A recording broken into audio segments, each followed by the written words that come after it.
The pathetic presentation of the new AvtoVAZ model during the St. Petersburg International Economic Forum was a success. The car just couldn't start the first time. The presentation of a new AvtoVAZ model Lada Aura is a vivid illustration of the state of the entire Russian automobile industry, experts say.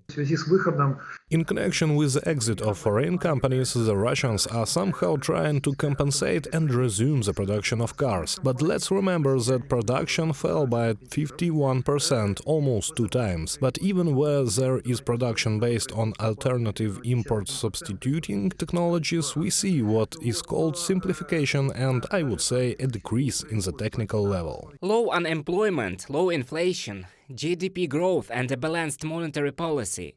In Russia, it turns out they are heading towards reducing poverty and inequality. This is if you believe what Vladimir Putin told the participants of the St. Petersburg International Economic Forum.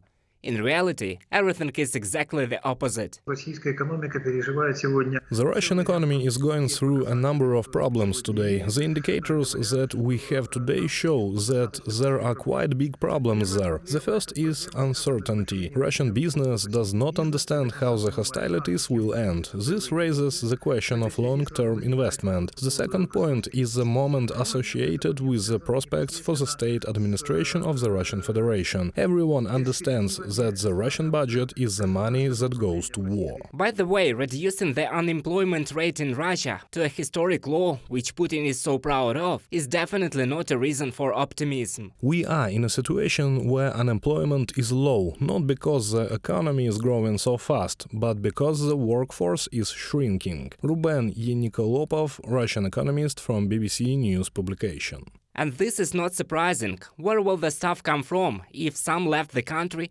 while the Kremlin sent others to the war against Ukraine?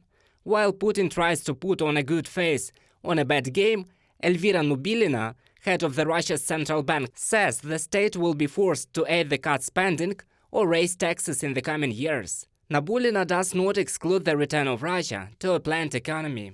I'm not talking about the risk of restoring the planned economy. It seems that this is impossible because everything is market-based in our country. But in fact, it is enough for the state to concentrate the right to decide which industries, which projects need to be developed and where to direct financial resources instead of private initiative. And in my opinion, this is a big risk. Elvira Nabiulina, chairman of the Central Bank of Russia, from a speech at the St. Petersburg International Economic Forum. However, the very idea of a return to a planned economy says a lot about the state of Russia. The KCE Institute predicts a deepening recession in 2023, an increase in fiscal pressure, and a weakening of the ruble. Analysts are confident that the loss of traditional sources of investment and negative sentiments affecting the domestic market will hinder the Federation's long-term economic growth.